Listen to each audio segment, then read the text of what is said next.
Some secrets don't stay buried. They claw their way back to the surface, carried on the paws of innocence, demanding to be seen. For Clara, seeking solace in a quiet town, the persistent scratching began as an annoyance, the sound of her newly adopted rescue dog, Buster, digging in the yard. But that sound soon became a terrifying rhythm, counting down the moment she would unearth a relic of profound sorrow and expose a truth that had festered in the dark earth for 60 long years. What Buster finally uncovered beneath the ancient oak tree wasn't just dirt and roots. It was the fragmented pieces of a lost life, and the chilling evidence of a secret someone thought was buried forever. Clara arrived in Oakhaven under a cloud of quiet grief. The city, once vibrant and full of promise, now echoed only with the ghosts of shared laughter and the sharp sting of betrayal. A relationship that had defined her 20s had fractured spectacularly, leaving her feeling adrift, hollowed out. She craved anonymity, silence, a place where the constant thrum of life wouldn't serve as a painful reminder of her own stalled momentum. Oakhaven, nestled amongst rolling hills and thick forests, felt like the edge of the map, a place where she could finally exhale. The rental house she found wasn't perfect. Its porch sagged slightly, the paint peeled in long strips like sunburnt skin, and the wind sometimes whistled mournfully through unseen cracks. But it stood alone on a generous plot of land, buffered by fields on one side and a dense, almost primal woods on the other. Its greatest asset was a backyard, a sprawling, somewhat neglected expanse dominated by a colossal oak tree. Its branches, thick as pythons, twisted toward the heavens, casting intricate, shifting shadows across the overgrown lawn. It felt ancient, watchful. This isolation, this feeling of being slightly removed from the world, was precisely what Clara needed, or so she thought. The quiet, however, had its own weight. In the cavernous silence of the old house, every creak of the floorboards, every sigh of the wind, seemed magnified. Loneliness, the very thing she'd sought distance from the source of, began to seep back in, finding new corners to inhabit. The house felt too large, too empty. It needed a heartbeat other than her own. The decision came gradually, then all at once. She would adopt a dog, not a bright-eyed puppy demanding constant attention, but an older soul, one who understood second chances, one who might find solace and quiet just as she hoped to. At the Oakhaven Regional Shelter, the air hummed with a mixture of frantic energy and quiet desperation. Cages lined the walls, filled with dogs of all shapes and sizes, their barks echoing off the concrete floors. Clara walked slowly down the aisles, her heart aching for each pair of hopeful eyes. Then she saw him. He was in a kennel near the back, away from the main chorus of barks. A German Shepherd mix. The information card stated, estimated age 3 or 4, found wandering near the old state highway, miles from town. He wasn't barking or jumping. He stood rigidly, muscles tense, head lowered, pacing the small space with nervous energy that spoke of past traumas. His amber eyes, when they flickered toward her, were intelligent but clouded with suspicion, wary of the world. The volunteer explained he was skittish, easily startled, and likely hadn't known much kindness. He needed patience, a calm environment. He needed sanctuary. Clara knelt by the kennel door, ignoring the surrounding noise, and spoke softly. "Hey there, fella. You look like you could use a quiet place." She didn't reach for him, just stayed low, letting him observe her. After a long moment, the rigid pacing stopped. He cocked his head, his ears twitching. Slowly, cautiously, he approached the wire mesh. He sniffed the air, then tentatively nudged his cold, wet nose against the back of her offered hand to the chain link. A silent question hung in the air. Then, a flicker of trust, he licked her fingers, a single, hesitant swipe of his tongue. Clara felt an unexpected warmth spread through her chest. "All right," she whispered, a small smile touching her lips for what felt like the first time in months. "Let's go home. Let's call you Buster." Bringing Buster home transformed the house. His presence filled the silence, not with noise, but with a comforting sense of life. The click-clack of his nails on the worn wooden floors became a familiar rhythm. He explored every room cautiously at first, sniffing corners, mapping out his new territory. He remained skittish, flinching at sudden noises, a dropped pan, a car door slamming down the road. But slowly, day by day, he began to relax. He discovered the softest spot on the living room rug, the patch of sunlight that streamed through the kitchen window in the late afternoon. He started following Clara from room to room, a silent, furry shadow offering quiet companionship. His tail, initially tucked low, began to offer tentative wags, thumping softly against the floor when she praised him or scratched behind his ears. The backyard became his domain. After weeks confined to a shelter kennel, the freedom to run, to stretch his legs across the wide expanse of grass, seemed to invigorate him.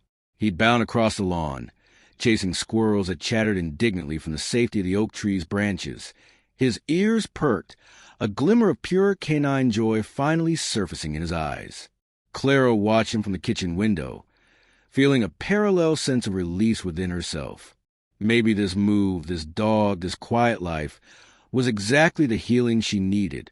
The sharp edges of her pain were indeed softening, smoothed by routine and the simple, unconditional presence of her rescue companion. Yet, even in those early days of settling in, there were fleeting moments of oddness.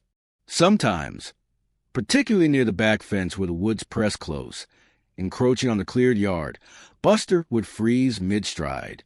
He'd lift his muzzle, sniffing the air intently, a low, almost inaudible whine vibrating deep in his chest. His ears would flatten slightly, his body tensing as if sensing something unseen just beyond the tree line. Then, just as suddenly, he'd shake his head vigorously, as if dismissing a troubling thought, and trot off, resuming his exploration. Clara noticed, but filed it away. Deer, rabbits, foxes. The woods were likely full of scents strange to a dog, perhaps more accustomed to town life or neglect. It seemed minor, a harmless quirk in their otherwise peaceful new beginning. She couldn't know then that these small, dismissed moments were subtle tremors before the earthquake, faint signals from a secret lying dormant beneath the ancient oak. The digging began innocuously enough, about 3 weeks after Buster's arrival. Clara first noticed a small patch of disturbed earth near the base of the giant oak tree, not far from where the massive roots broke the surface like the knuckles of a buried giant. She assumed he'd been chasing a mole or burying one of his chew toys. She smoothed the dirt over with her foot, thinking little of it. But the next day, the hole was back, slightly larger, and the day after, larger still. This wasn't the scattered, playful digging she'd seen other dogs do. Buster's efforts were remarkably focused. He returned day after day, sometimes multiple times a day, to the exact same spot. He ignored the rest of the vast yard, ignored the softer soil near the flower beds, ignored everything but this one specific patch of ground directly under the sprawling canopy of the old oak. Initially, Clara treated it as a minor behavioral issue. "Buster, no dig," she'd call out, clapping her hands to get his attention. He'd pause, look at her with those intelligent amber eyes, perhaps panting slightly, dirt smudged on his nose, then reluctantly abandon his task when she tossed a ball or called him inside. But his obedience was temporary. The moment her back was turned, the moment she was occupied elsewhere, the rhythmic scratch, scrape would resume. She tried filling the hole more firmly, packing the earth down, even watering it, hoping the mud would deter him. It made no difference. Each morning revealed fresh evidence of his nocturnal or early morning efforts. The hole grew steadily deeper, wider, becoming a noticeable blemish on the landscape of her carefully cultivated peace. Her annoyance began to morph into a strange mix of frustration and burgeoning curiosity. Why this spot? There seemed to be nothing remarkable about it. It was shaded, yes, close to the tree trunk, but otherwise indistinguishable from the surrounding ground. She watched him more closely. His digging wasn't frantic or destructive in the way of a bored dog. It was methodical, intense, almost purposeful. He'd dig with focused bursts of energy, paws flying, sending clumps of dark earth arcing behind him. Then he would stop abruptly, stick his entire head into the hole, sniffing deeply. He'd whine softly, a sound thick with something akin to anxiety, before resuming his work with renewed determination. He seemed less like he was digging for something like a bone, and more like he was digging to something driven by an invisible imperative. One damp afternoon, after a brief rain shower, Clara walked over to inspect the hole while Buster was inside. It was now over a foot deep. Kneeling beside it, she noticed the scent hanging in the cool, moist air. It wasn't just a rich, loamy smell of damp earth and decaying leaves. There was something else underneath, a faint, sharp, almost metallic tang. It was subtle, easy to miss, but distinctly unnatural. She poked tentatively at the soil Buster had recently excavated. It seemed darker, denser than the surrounding topsoil. A flicker of unease, cold and unwelcome, traced its way down her spine. What was down there? An old, forgotten drain pipe? Buried scrap metal from previous tenants? The mundane explanations felt increasingly thin, inadequate to explain the sheer, unwavering obsession her dog displayed. The sound of his claws against the earth, once a simple annoyance, now felt like a persistent question tapping at the edges of her consciousness. A question she was becoming increasingly afraid to answer. Buster wasn't just digging a hole. He felt like he was trying to show her something. Clara's attempts to thwart Buster's excavation project became more elaborate, bordering on the comical, yet the underlying situation hadn't felt so increasingly strange. She gathered heavy fieldstones from the edge of the property, laboriously rolling and carrying them until she created a substantial barrier over the hole. Surely, she thought, this would stop him. The next morning, she found the stones pushed aside, scattered in a messy circle around the hole, which was now noticeably deeper. Buster sat nearby, panting slightly, looking rather proud of his engineering feat defeated but not deterred. Clara hauled several thick, weathered planks of wood from the dilapidated shed at the back of the property. She laid them flat across the hole, overlapping them, creating a solid wooden lid.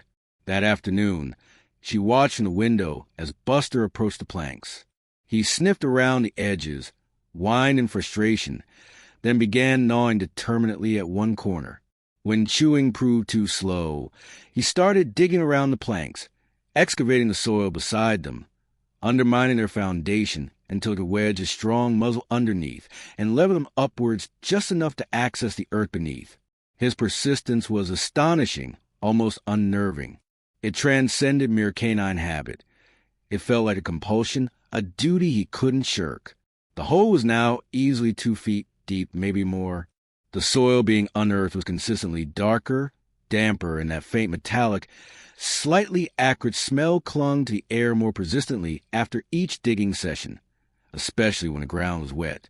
Buster's behavior around the hole also intensified. He grew overtly possessive. If Clara walked too close while he was digging, he would stop, lower his head slightly, and a low, guttural growl would rumble in his chest. It wasn't the aggressive snarl of a threatened dog.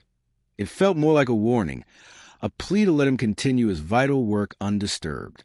His eagerness for their morning walks diminished significantly, often requiring coaxing to lure him away from his self-appointed task. Tennis balls and favorite chew toys lay abandoned nearby, ignored in favor of the relentless excavation. Evenings became rituals of quiet insistence. Buster would stand at the glass pane of the back door, staring out into the deepening twilight towards the looming silhouette of the ancient oak, a soft, persistent whine escaping him, his body trembling slightly with the need to return to the hole.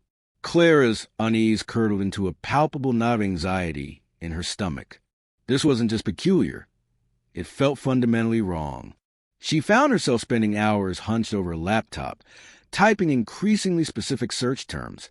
Dog obsessive digging one spot, canine geophagia strange smells, dog sensing buried objects. She read forums, veterinary articles, behavioral studies. Some dogs dug due to boredom, anxiety, or instinct. Some could detect changes in ground density, underground water sources, even gas leaks. She called the local utility companies again, pressing them harder this time. They confirmed unequivocally, No gas lines, no water mains, no known pipes of any kind ran anywhere near that section of the yard, especially not that close to the massive root system of the old oak. She briefly considered calling a dog behaviorist, but felt foolish trying to articulate the depth of the strangeness, the feeling that accompanied the digging. How could she explain the metallic scent, Buster's possessive growls, the almost ritualistic nature of his focus? Standing by the back window late one afternoon, watching the fading sunlight filter through the leaves of the oak tree, dappling the ground where Buster was once again digging with that familiar, frantic rhythm, Clara felt a profound sense of isolation. The house suddenly felt less like a sanctuary and more like a container for a creeping, unseen disturbance. And it wasn't just Buster's behavior. Sometimes, when she was alone in the yard, particularly near the oak, the hairs on the back of her neck would prickle, a distinct, unnerving sensation of being washed over her.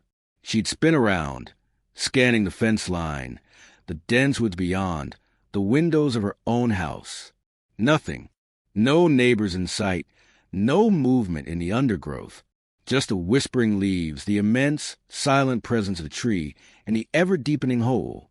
The simple, rational explanations were falling away, leaving behind a void filled with unsettling possibilities. Buster knew something, and whatever it was buried deep, waiting in the cold, dark earth beneath the ancient oak. The gnawing uncertainty became unbearable.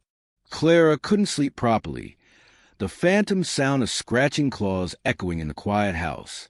Every time she looked at Buster, his quiet insistence seemed like an accusation, a plea for her to understand. She couldn't ignore it any longer. Whether it was a collapsed pipe the utility companies missed, some bizarre geological anomaly, or something else, she had to know, if only to restore peace to her home, to her dog, and to her own fraying nerves. If she could just uncover whatever held Buster captive to this spot, perhaps his strange obsession would finally break. Steeling herself against a rising tide of apprehension, she walked purposefully to the old shed, its hinges groaning in protest as she pulled the door open. She retrieved a heavy-duty garden spade, its metal blade scratched and worn, but solid. Its weight felt strangely significant in her hands. Buster was already at the hole, pausing his work as she approached, his tail giving a single, uncertain thump against the ground. He watched her, head cocked, a low whine starting deep in his chest. "It's okay, boy," Clara murmured, her voice not quite steady. She tried to project calm, though her own heart was performing a frantic drum solo against her ribs. "Let's just see. Let's see what has you so interested." She took a deep breath and plunged the spade into the loose earth at the bottom of a considerable hole Buster had already dug. The first few shovelfuls were easy, removing the soil Buster had recently disturbed. But then the work became significantly harder. The soil composition changed distinctly. It was darker, unnaturally compacted, almost clay-like, but with strange, resistant quality. It clung heavily to the spade. And then, thunk, the spade struck something hard, solid, unyielding. The impact vibrated up the wooden handle, jarring her wrists. Her breath caught. "Just a big rock," she muttered aloud, needing to hear the rational explanation, though a cold dread was already beginning to bloom in her chest. Or a really thick tree root. She shifted her stance, angling the spade differently, trying to dig around the perimeter of the obstruction. She scraped away more of the dense, clinging earth, exposing more of the object.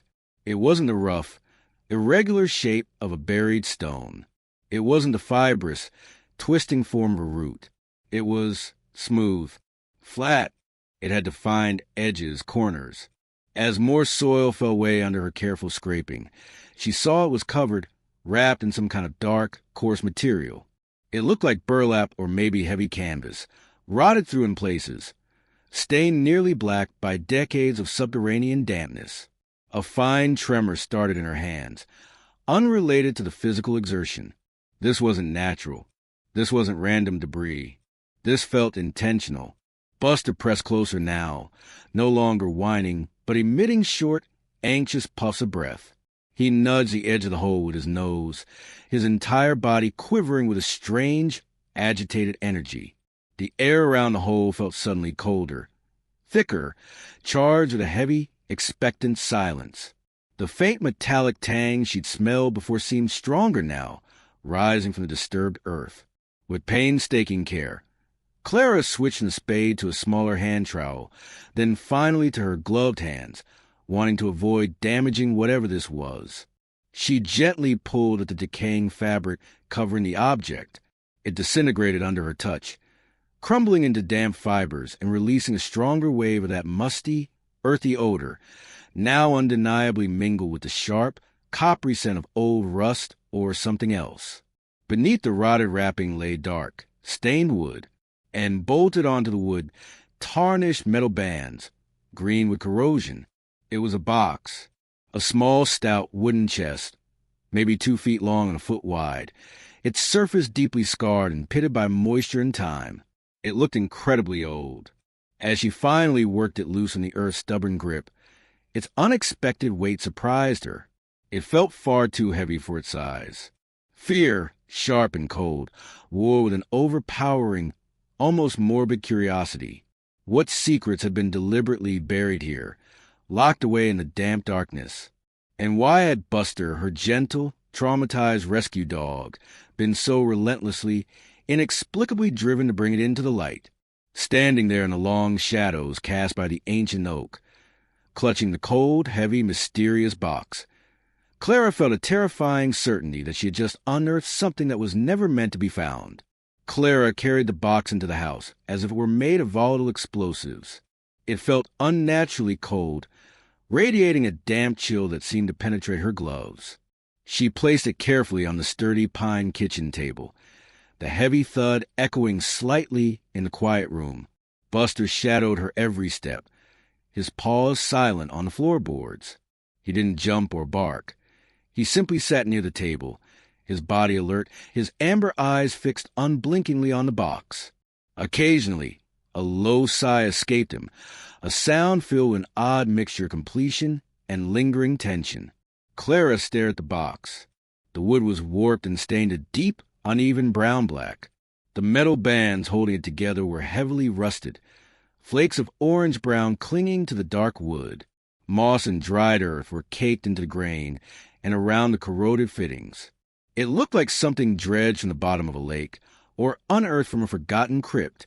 There was no visible keyhole, no latch, no obvious way to open it. The lid seemed fused shut by decades of pressure and decay. She retrieved a set of tools from the drawer, a sturdy flathead screwdriver, a putty knife. She tried wedging the putty knife into the seam between the lid and the body of the box, but the wood was swollen tight. Taking the screwdriver, she carefully worked the tip into a small gap near a corner, leveraging it gently. The wood groaned in protest. She applied more pressure, slowly working her way along the seam. Sweat beaded on her forehead despite the coolness emanating from the box. Finally, with a loud, splintering crack, the seal broke. The lid resisted for another moment, then lifted open with a final, mournful creak. Clara held her breath, half expecting something horrifying to leap out. She peered inside. The interior was lined with some kind of padding or fabric, now mostly disintegrated into a layer of dark, fibrous dust. A faint, musty odor rose from within, mingled with the lingering scent of damp earth and that persistent, sharp metallic undertone. There was no treasure, no gold coins or glittering jewels that might explain a secret burial. The contents were far more personal, more poignant, and infinitely more disturbing. Resting on top of the dusty lining was a tarnished silver locket. It was heart-shaped, intricately engraved with swirling floral patterns, though the details were largely obscured by decades of black oxidation. Clara picked it up carefully. It felt cold and heavy in her palm. With a thumbnail, she managed to click open the tiny clasp. Inside, where photographs should have been, were only 2 empty oval indentations lined with faded, slightly stained dark velvet. An empty locket, a vessel for memories, now vacant. Beside the locket lay a small, tight bundle of letters. They were tied together with a thin strand of what might have once been blue ribbon, now faded to a brittle, grayish thread. Clara gingerly picked up the bundle.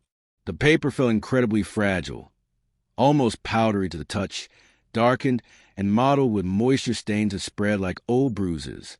She attempted to unfold the outermost letter, but the paper threatened to crumble. The ink, likely written with a fountain pen, had bled and blurred extensively, rendering most of the script illegible. She could only make out isolated words, fragments swimming in the sea of faded ink. Dearest. Near the top, so far gone. In the middle, and near the bottom, stark and clear, forgive, sorry. The words hung in the air, heavy with unspoken grief. Underneath the letters, nestled in the dusty padding, lay the object that made Clara's breath hitch in her throat. A single child's shoe. It was tiny, made of brown leather, clearly old-fashioned in style. The leather was cracked and deeply worn, especially at the toe, which bore heavy scuff marks, testament to countless hours of play. One of the thin leather laces was broken, dangling loosely. It was achingly small, heartbreakingly personal. Seeing it lying there, preserved in this dark, damp box, sent an unexpected and powerful wave of profound sadness through Clara. It spoke of a small foot that once ran and jumped, a life abruptly curtailed. Beneath the shoe, folded into a neat square, was a sheet of thick, slightly yellowed paper, almost like parchment. Clara unfolded it with extreme care, her fingers trembling slightly. It was a map, drawn by hand in faded black ink. It roughly depicted the layout of her property, the outline of the house, the boundary of the woods, the meandering line of a nearby creek. But certain details seemed slightly off, suggesting an older configuration of the land, or perhaps drawn from memory. Trees were marked, pathways that no longer existed. And then she saw it. A large, unmistakable X was drawn directly over the location of the ancient oak tree in her backyard, precisely where Buster had insisted on digging. Other symbols were scattered across the map as well. A small, rough square drawn near the edge of the woods, some distant from a house, a series of wavy lines clearly indicating the creek, and a single, small circle near the property line furthest from a house. Their meaning was entirely obscure, but was a final item, tucked into a corner almost hidden beneath the decayed lining, that sent a genuine chill down Clara's spine, colder than the damp wood or tarnished silver. It was a doll, a small, handmade cloth doll, perhaps 6 inches tall. Its body was crudely stitched from rough, undyed linen, limp and slightly misshapen, likely stuffed with straw or rags that had long since compacted. It had mismatched button eyes, one black, one a murky brown, sewn on with thick, uneven black thread, giving a disturbingly vacant stare. Strands of faded yellow yarn, meant to be hair, stuck out at odd angles. A simple, curved line stitched in red thread formed a crude, unsettling smile.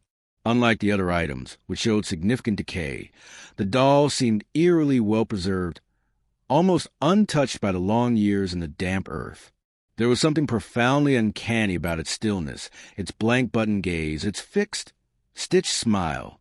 Holding it, Clara felt an almost physical wave of coldness wash over her, a palpable aura of deep sorrow, loss, and something else, something darker, clinging to the simple toy. This wasn't just a forgotten box of childhood keepsakes. It felt like a shrine, a secret testament to a tragedy, a collection of evidence. The empty locket, the fragmented letters, the lonely shoe, the cryptic map, the unnerving doll, they weren't answers. They were pieces of a devastating puzzle, unearthed by her rescue dog, and now laid bare on her kitchen table. What story did they tell? And who had buried them here, beneath the silent watch of the ancient oak? The object from the box seemed to radiate a silent, mournful energy that filled Clara's small kitchen. The child's shoe, the unsettling doll, the empty locket. They painted a picture of profound loss, centered around a young life. Clara felt an immense weight settle upon her, a feeling that finding the box wasn't the end of the story, but the beginning of an obligation. Buster, sensing the shift in her mood perhaps, rested his head on her knee, letting out a soft sigh. He seemed calmer now, his obsessive mission fulfilled, but his eyes still held a watchful intensity, as if waiting for her to decipher the meaning of his discovery. Driven by a restless need to understand, Clara knew she had to delve into the history of the house, the land, the people who had lived here before her. Her rental agreement provided the names of the most recent owners, but the box felt much older than that. She needed to go back decades. Her first stop was the Oakhaven Town Hall, a modest brick building downtown. She spent hours hunched over dusty ledgers, tracing property deeds back through the years. The names changed. Families came and went, until she reached a period spanning from the late 1940s to the mid-1960s. During those years, the property, including the house and a larger parcel of surrounding land, belonged to a family named Miller, Arthur and Eleanor Miller. The records showed they had one child, a daughter, Lily. The name seemed to shimmer on the old paper. Lily Miller, armed with a name and a time frame. Clara moved her search to the Oakhaven Public Library's local history archive. The librarian, a helpful woman named Mrs. Gable, guided her to the microfilm machines and boxes of indexed newspaper clippings. Clara scrolled through reel after reel of the Oakhaven Chronicle, the monotonous turning punctuated by the whirring of the machine. She scanned headlines from the late 50s, the early 60s, searching for any mention of the Millers. And then she found it. July 1962. The headlines leaped out at her, stark and chilling against the faded newsprint. Local girl vanishes from own backyard. Massive search underway for Lily Miller, 6. Community prays for safe return of missing child. Article after article detailed the nightmare. 6-year-old Lily Miller had been playing in her backyard, near the edge of the woods, the same woods bordering Clara's property, on a sunny Tuesday afternoon. Her mother, Eleanor, had stepped inside for just a few minutes. When she came back out, Lily was gone, vanished without a trace. Clara read on, her stomach tightening with each paragraph. The articles described frantic searches involving state police, local volunteers combing the woods and fields, tracking dogs brought in. They searched the creek that bordered property. They interviewed neighbors, delivery drivers, anyone who might have seen something. But nothing. No footprints, no dropped toy, no shred of clothing. Theories abounded. Abduction, a tragic accident in the woods, getting lost and succumbing to the elements. Foul play was strongly suspected, but without evidence or witnesses, the investigation stalled. Weeks turned into months. Hope dwindled. The articles grew less frequent, shifting from desperate pleas to somber reflections.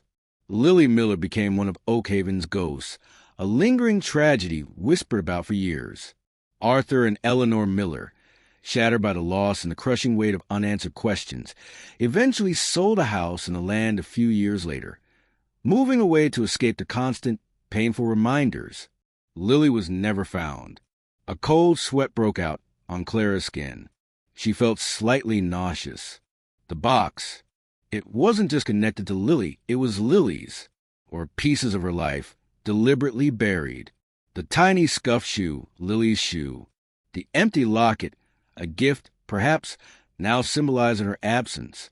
The doll, her cherished companion in play, now a silent sentinel in a hidden grave of memories. The map, marked with an X where the box lay buried, like a secret memorial. Or something else? Had someone buried these items as an act of grief? Or was it an act of concealment? Clara felt an urgent need to get back home, back to the box, back to the map. She thanked the librarian, her voice sounding distant to her own ears, and hurried out into the daylight, the library's quiet solemnity clinging to her. Back in her kitchen, the item seemed even more charged with meaning, viewed through the tragic lens of Lily's disappearance. Clara spread the hand-drawn map out on the table, her eyes tracing the faded ink lines. The X marking the oak tree was clear. But what about the other symbols? The square near the woods? Comparing it to an online satellite view and her own explorations of the overgrown property edges, She realized the square likely corresponded to the crumbling stone foundation of an old outbuilding, perhaps a spring house or smokehouse, barely visible beneath thick vines and brush near the tree line. The wavy lines were definitely the creek, and the small circle near the far property line, its location seemed unremarkable on the current landscape. Did these symbols mark other significant places related to Lily? Places she played? Or something darker? Her gaze fell again on the tarnished silver locket. She picked it up, turning it over and over. She had assumed the empty photo compartments were its only secret.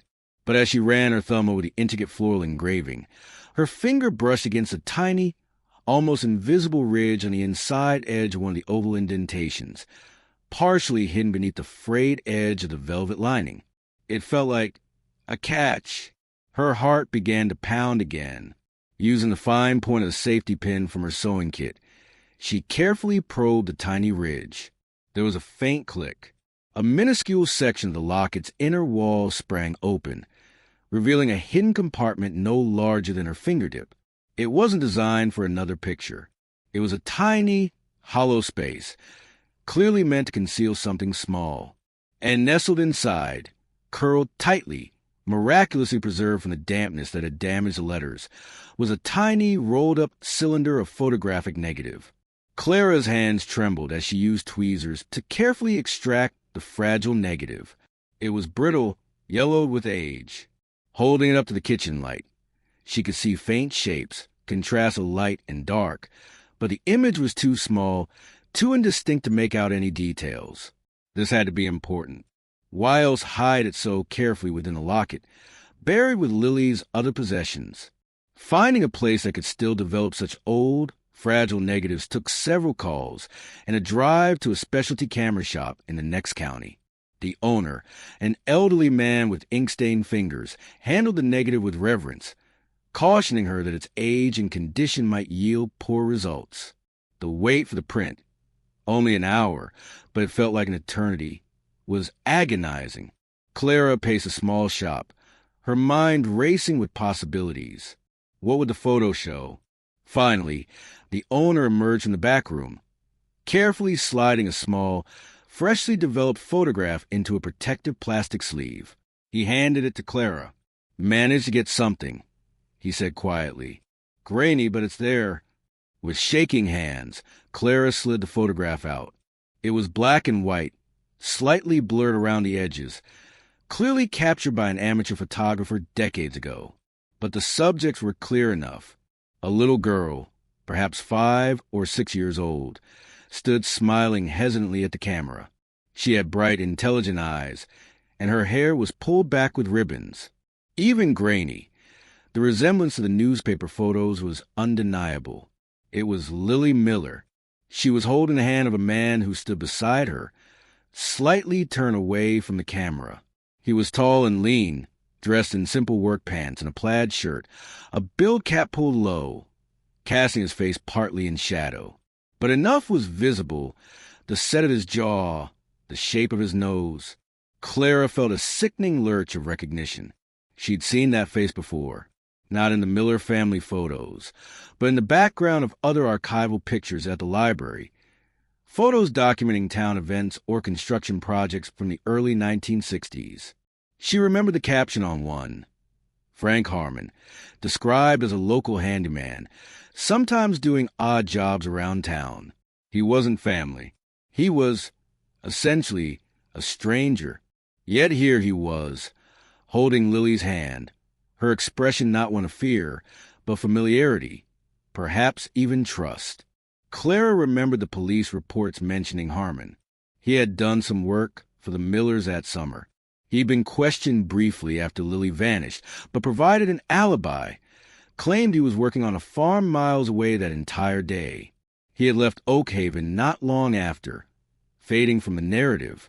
But this photograph, this tiny negative hidden in a locket buried beneath an oak tree, it shattered his alibi. It placed him directly with Lily, likely very close to the time she disappeared. The implications hit Clara with the force of a physical blow. Buster hadn't just dug up a tragic memorial. He had unearthed the key. The missing piece. 60 years later, the buried box had yielded not just sorrow, but damning evidence in a cold case, pointing a finger directly at a man who had walked away clean. The shocking truth of what happened to little Lily Miller felt suddenly, terrifyingly within reach. The weight of the discovery pressed down on Clara, heavy and suffocating. This was too big, too important for her to handle alone. The photograph, the box, the story they told. It belonged to past, to Lily, to the town, and now to the authorities. Clutching the small plastic sleeve containing the photograph, she carefully gathered all the items from the box. The locket, the fragile letters, the worn shoe, the unsettling doll, the hand-drawn map. Each piece felt like a sacred trust, a fragment of a life demanding justice. She wrapped them carefully in a clean cloth and placed them in a sturdy bag. Buster watched her preparations silently, his tail giving a low, slow sweep across the floor as if in approval. Driving to the Oak Haven police station felt like moving through a dream. The familiar street seemed different now, overlaid with the ghosts of 1962. The small brick station house, usually just part of the mundane town backdrop, loomed large, symbolizing a threshold she was about to cross. Walking inside, the smell of stale coffee and disinfectant cleaner hit her. She approached the front desk, manned by a bored-looking sergeant, and her carefully rehearsed explanation suddenly felt clumsy, unbelievable. "Excuse me," she began, her voice trembling slightly. I need to report something. I think I found evidence related to an old case, the disappearance of Lily Miller." The sergeant looked up, skepticism etched on his features. Cold cases rarely walked in the door, especially not brought by newcomers clutching bags of old belongings dug up by their dog. But Clara persisted, laying out the story as coherently as she could. Moving to town, adopting Buster, his obsessive digging at the base of the old oak tree, her decision to investigate, the discovery of the buried box. As she spoke, she carefully unwrapped the items on the counter. The locket, the shoe, the doll, the map. The sergeant's expression shifted subtly from boredom to cautious interest.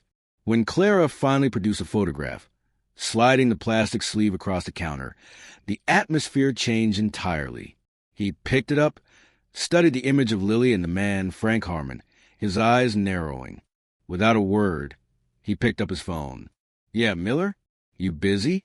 Got something down here you need to see. Cold case. Miller girl. Yeah, really." Detective Miller arrived moments later. He was a tall man with tired eyes, his name a strange, poignant coincidence in this unfolding drama. He introduced himself, his handshake firm but his gaze assessing Clara carefully. He listened patiently, without interruption, as Clara repeated her story, gesturing towards the items on the counter. He examined each piece with gloved hands, his touch gentle, respectful. He lingered over the tiny shoe, his expression unreadable. He studied the map, comparing its crude landmarks to his own knowledge of the area. But it was a photograph that held his attention the longest. "Frank Harmon," he murmured, recognition dawning in his eyes. "His name is in the old files. Question, alibi, dropped. But this," he held up the photo, "this changes things. This puts him right there with her." The cold case of Lily Miller, dormant for 6 decades, was officially reactivated. Detective Miller thanked Clara profusely, assuring her she had done the right thing. The items from the box were carefully cataloged and taken into evidence. Clara left the station feeling strangely numb, a mixture of relief and profound sadness washing over her. She had opened a door to the past, and now, whatever lay behind it would finally be confronted. The investigation, energized by the new evidence, moved with surprising speed. Old files were pulled, witnesses still living were re-interviewed where possible. Modern databases allowed investigators to track down Frank Harmon. He was found living a quiet, unassuming life as a retiree in a small town several states away. 2 Oak Haven detectives, including Miller, traveled to interview him. According to Detective Miller, who called Clara later to update her, Harmon initially denied everything. Sticking rigidly to the story he'd told in 1962, he was miles away, working on a farm, knew nothing about Lily's disappearance beyond what he read in the papers. He seemed genuinely shocked to be questioned after so long. But when the detectives presented the photograph, the undeniable image of him holding 6-year-old Lily's hand, Harmon's carefully constructed facade crumbled. The confession that followed, relayed soberly by Detective Miller over the phone, was utterly heartbreaking. Harmon admitted he hadn't been working on a farm that day. He had developed a strange, secretive friendship with Lily, meeting her occasionally near the woods to tell her stories. He insisted it was innocent, born of his own loneliness. On that fateful afternoon, they were playing near the creek, the one marked on the map. Lily, laughing, had ventured too close to the steep, slippery bank. She lost her footing, slipped, and fell awkwardly, striking her head hard on a submerged rock. Harmon pulled her from the water, but it was too late. She was gone, consumed by panic. Terrified of being blamed, of going to prison for murder or negligence, Harmon made a devastating choice. Instead of alerting anyone, he carried Lily's small body deeper into the woods, hiding her remains where he thought they would never be found. Later, overwhelmed by a mixture of guilt and a bizarre need to commemorate her, he gathered some of her most precious belongings.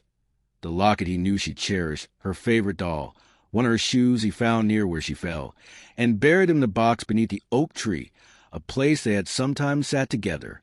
He drew the map, marking the location of the box, and, perhaps cryptically, the location near the creek, burying that too. Then he fled Oakhaven, carrying his terrible secret for 60 years.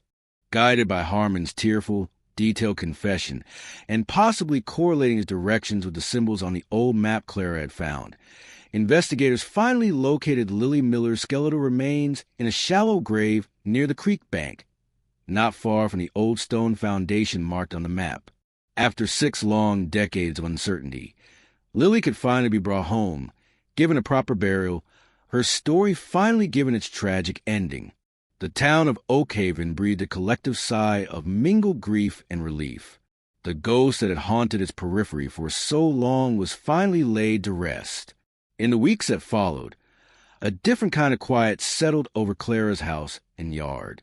The oppressive weight of the secret, the almost palpable sense of unease that had clung to property, particularly around the ancient oak tree, seemed to have evaporated, replaced by a lighter, cleaner silence. The most remarkable change, however, was in Buster. The day after the police confirmed Lily's recovery, Buster completely lost interest in the hole beneath the oak tree.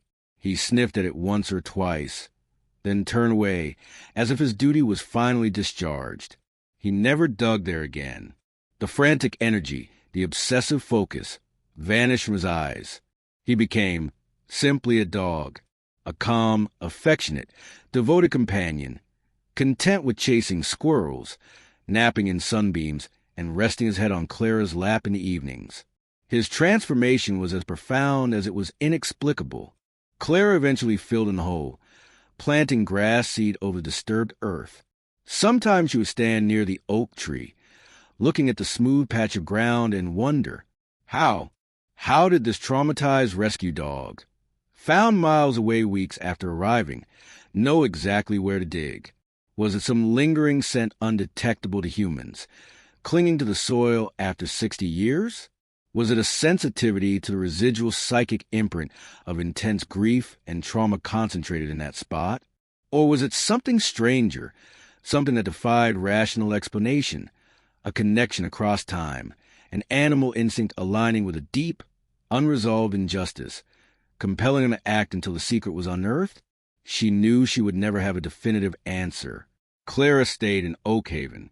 The peace she found there wasn't the simple, unblemished solitude she had initially envisioned. Her life, her healing, had become unexpectedly intertwined with the town's hidden history, her quiet sanctuary revealed as the epicenter of a decades-old tragedy and its eventual, somber resolution. Helping to bring the truth about Lily Miller to light hadn't erased Clara's own past sorrows, but had given her a different perspective, a sense of purpose that resonated deeper than mere escapism. She learned that sometimes healing doesn't come from hiding from the darkness, but from facing it, even when it's buried just beneath your feet. And sometimes the most unlikely guides, a rescue dog with haunted eyes and an inexplicable obsession, can lead you not just towards finding peace for yourself, but towards uncovering a truth that has waited lifetimes to be told, whispering its secrets from the cold, silent earth. The shadow of the ancient oak tree still fell across her yard, but now it felt less like a place of hidden dread and more like a quiet monument to a story finally completely told.